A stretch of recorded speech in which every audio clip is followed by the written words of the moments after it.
लता रानी अपनी 3 विधवा बहुओं के साथ रहती थी। उसकी सबसे बड़ी बहू सपना, मंझली बहू प्रज्ञा और सबसे छोटी बहू चांदनी थी।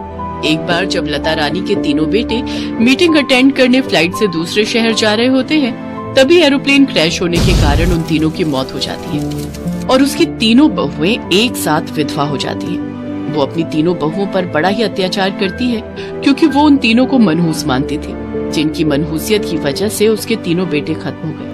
एक सुबह चांदनी के जोर से चीखने की आवाज आती है तो उसकी जेठानियां भागते हुए बाथरूम की तरफ जाती हैं।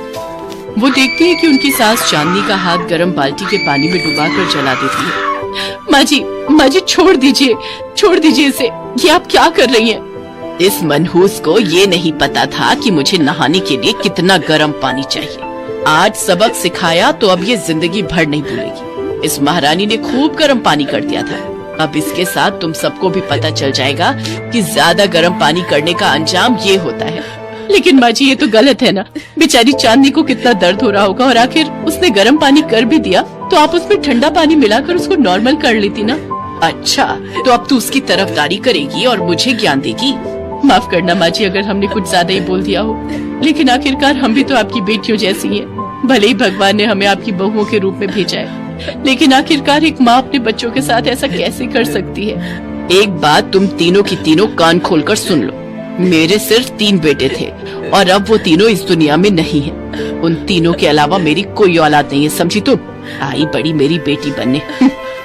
तुम तीनों मनहूसों की शादी जब से मेरे बेटों के साथ हुई थी, तब से उनकी जिंदगी में कुछ न कुछ बुरा हो ही रहा था।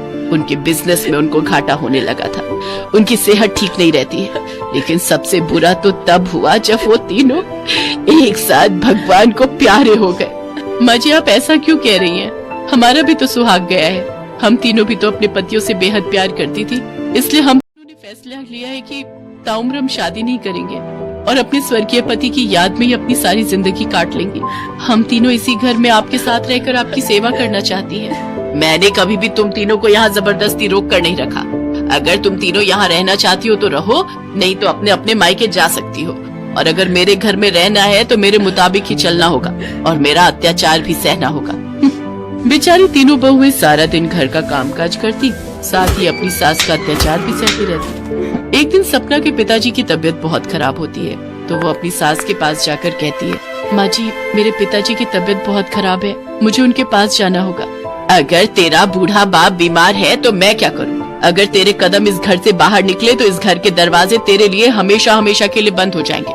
अगर तुझे अपने माँ बाप से रिश्ता रखना है तो रख ले, फिर तेरा इस घर से कोई रिश्ता नहीं रहेगा। माँ जी मेरे साथ ऐसा मत कीजिए, मैं 1-2 घंटे में उन्हें देख कर आ जाऊंगी। 2 घंटे तो बहुत दूर की बात है। अगर तू 5 मिनट के लिए भी यहाँ से गायब हुई तो तेरे लिए इस घर के दरवाजे बंद, समझी? सपना रोते हुए अपने कमरे में जाती है और फूट फूट कर अपनी किस्मत को कोसते हुए रोने लगती है। तभी प्रज्ञा उसके पास आती है और उससे पूछती है, क्या हुआ दीदी, आप रो क्यों रही हैं? प्रज्ञा देखना, मेरे पिताजी की तबीयत बहुत खराब है, लेकिन बात यह है कि मुझे उनसे मिलने जाने देने के लिए मना कर रही है। अच्छा तो ये बात है दीदी, आप चिंता मत करो, मैं कुछ सोचती हूँ। रात को प्रज्ञा जल्दी खाना बनाकर अपनी सास को दे देती है, साथ ही उसमें एक नींद की गोली मिला देती है, जिसे लता को खाना खाते ही नींद आ जाती है और वो अपने कमरे में जाकर सो जाती है।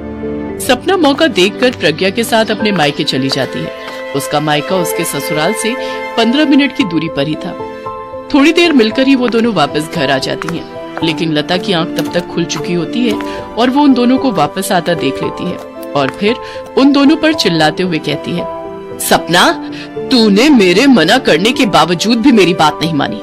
वो तो शुक्र है कि मैंने तेरे बाप की तबीयत जानने के लिए तेरी माँ को फोन किया और मुझे पता चला कि तू वहाँ पहुँची हुई है।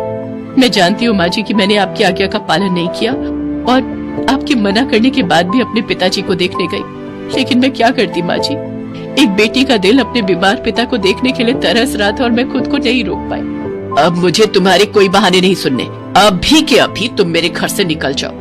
तभी वहाँ चांदनी भी आ जाती है और सपना की तरफदारी करते हुए चांदनी और प्रज्ञा लता रानी से कहती है, माँ जी अगर दीदी इस घर से जाएगी तो मैं भी इस घर में नहीं रहूंगी।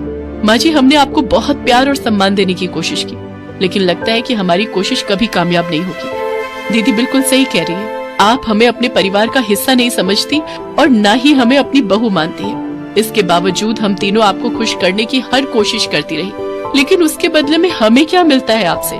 अगर तुम तीनों को इतनी ही तकलीफ है तो चली जाओ यहाँ से।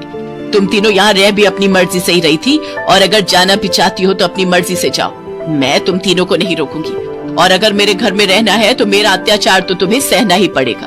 तीनों बहुएं एक साथ वो घर छोड़कर अपने अपने मायके चली जाती हैं। ऐसे ही कुछ दिन बीत जाते हैं।